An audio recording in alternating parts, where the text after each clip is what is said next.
Hello everyone, welcome back to the Gaming Parallel Universe. My name is Jake, and we've finally made it to revisiting Season 1 Challenge 3. Took a while, sorry about that. I recorded the video, my audio wasn't turned on, and then I slept for 2 weeks. So, here we are. Let's just do it, let's not waste any time. Welcome back to the Gaming Parallel Universe, everyone. My name is Jake. Welcome to the results of Season 1, Challenge 3. Now what you're seeing over here is my submission. Remember, the rules for this challenge were to score any number of points 3 times in a sports video game as fast as possible. Remember, I always get last. Everyone else will always play. That fadeaway 3 was kind of fire though. I chose Tokyo 2020 because I wanted to represent it. It's an excellent game. At least I think. A lot of people don't think that. A lot of people really don't like it. Some people have had fun with it. It's a fun arcade-style Olympic minigame collection, which differs from London 2012, which is more simulation, more realistic. I really like this game. It's very stylized. The character creator is awesome. All this to say, it might not have been the best game for this challenge, but I wanted to show off it somewhere. Wow! Place above me, but everyone else who does not submit gets points below me by default.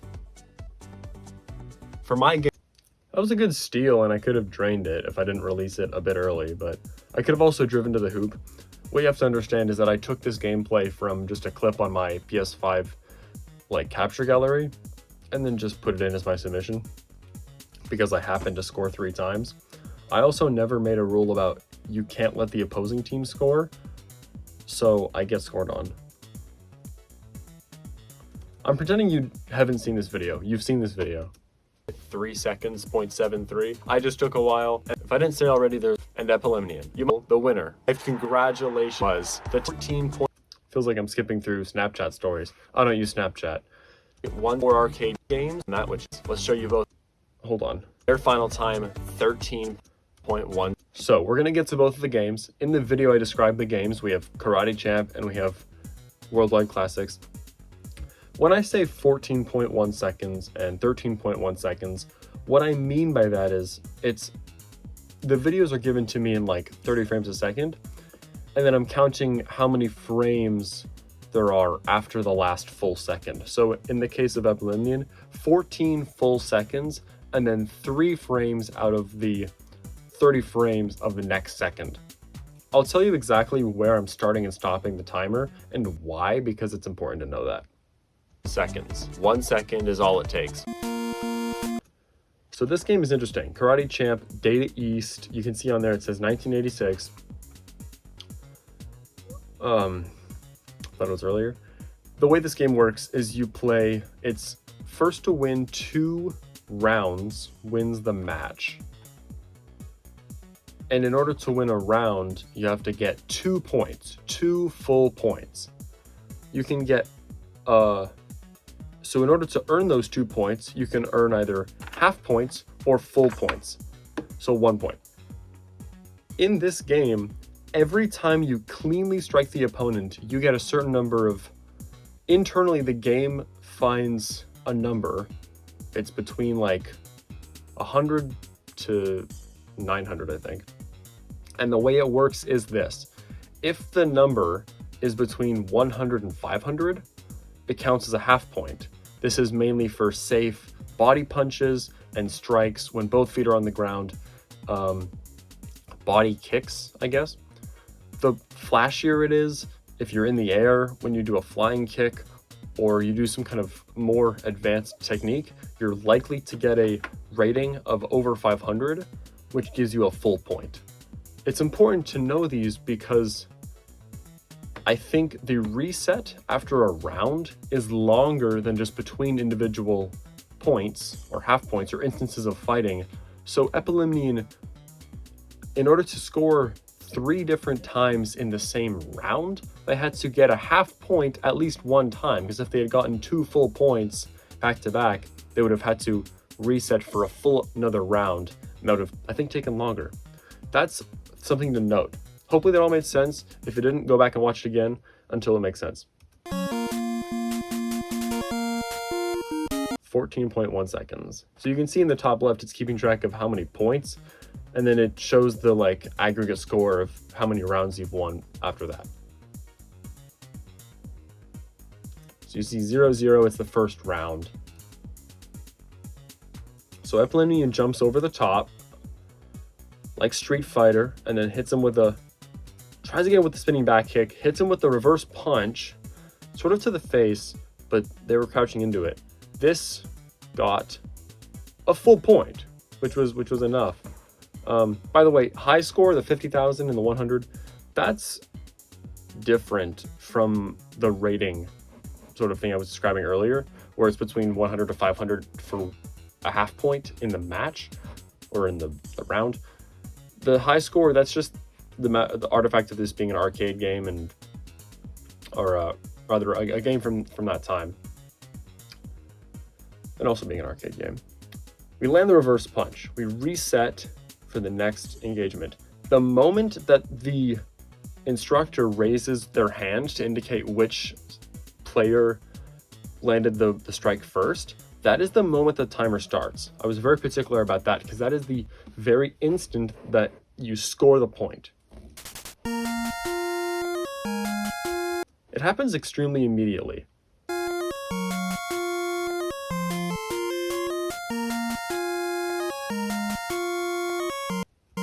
Point of discussion there, we end up jumping twice.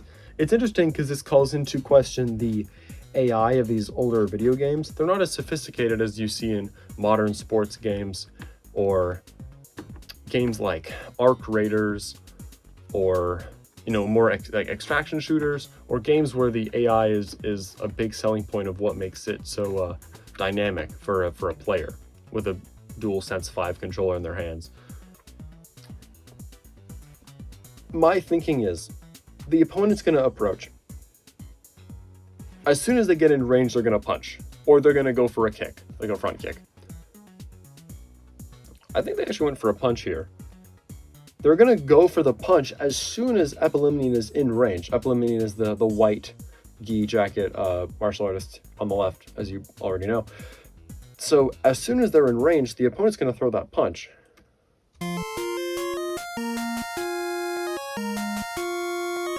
Which you see the opponent throw it and Epilemion jumps over it. So the second jump was successful in doing its job, which is good. It's hard to like criticize because it's like in the moment, like even I wouldn't have thought of this, but the first jump, the question is, does it waste the extra moment before approaching, or is moving into that punch disadvantageous because you have to wait till the opponent's going to get towards you? In the next point, we end up doing a flying sidekick and calling it a day. But in this point, it's really tough to confirm whether being defensive and not approaching with aggression is better than approaching and potentially losing the point. Because if you lose this point and you have to reset again, those are valuable seconds, and it's not a viable run anymore. So the conclusion, as of now, is that it's not necessarily correct to be defensive or aggressive. Either way, this was still a very fast point. Well done, Epilemion, once again. And then we end up just going to Flavor Town in the last point. Brilliant stuff. What you don't see in this video is after you beat the opponent, you then have to like dodge or break vases and other glass objects being thrown at you, or if you get hit by one, there's no animation, you're just immediately in the next frame falling over on your face. And it's funny if you're between the ages of 18 and 23. You don't understand what that means, but people who know will know.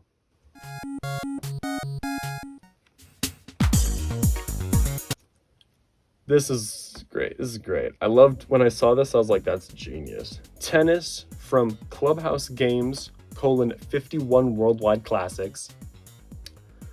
It's the name of the game. And we just play tennis. So yeah, we're playing. I don't know why bottom button is left serve. Should it be left button? I don't know. We serve the ball, and then we pressure at the front court. We hit the ball barely inside the doubles lines, or I guess the singles lines. And then the moment the ball hits the back wall, it's not even really a wall, but you see that horizontal slot behind the red pawn at the back of the back court there? The ball is going to travel forwards until it's directly above the slot, and then it's going to fall straight down.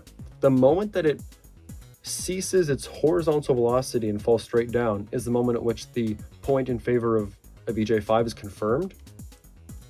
See how it goes straight down? That's the point at which I started the timer, because that confirmed that you scored the point. And then the moment that we can confirm that you've scored the third point is when we stop the timer. So we come back to the other side. You do got to change court every time you serve in tennis. I'm glad this game honors that. Brilliant front court pressure against the CPU. And then we move forward into the front court again. And as soon, you can even just see the trail there. You can see the trail of the ball as it goes straight down. Air breaks. And that's the moment that we pause it there. So I realized with a competition like this is the first time we've had a time challenge that's been within 5 seconds, let alone 1. I think it's important to understand when and why the timer started and stopped at these points in time. That said, both of you have been great sports about it, so I'm glad that that's how this went this time. But in the future, when there's more participants, there could be closer timing gaps between positions, and every position matters. I want you to understand why the timer is being started and stopped at certain times for your run. So that was that one. Great use of we're just taking advantage of like beginner CPUs. I think I did too. That was kind of the whole point. And if I didn't want that, then it's my fault for not saying you have to play against a harder CPU. I did have an idea of saying like you have to play against any level of CPU that's one above the lowest or higher, so you can't just like cheat off a CPU. But I decided not to do that this time because I thought it would be funny. And it was, to me only. I just love the fans too. I'm finding things to talk about. This video should probably end pretty soon. We've kind of covered everything. This was a pretty brief challenge. It was fun to run. I'm going to turn back towards this camera now though and take my headphones off. If you enjoyed the first season, cool. If you didn't, cool. Season 2 is going to start soon with an asterisk and a tilde. Make sure you put that on the screen, editor Jake. You got it, recording Jake. Yeah, I'm still figuring out the scoring system for that. I'm going to make sure that's fun but understandable. Like chaotic but understandable, if that makes sense. And also there might be some new twists and surprising things to look forward to in season 2 that I don't really know how to fully disclose yet.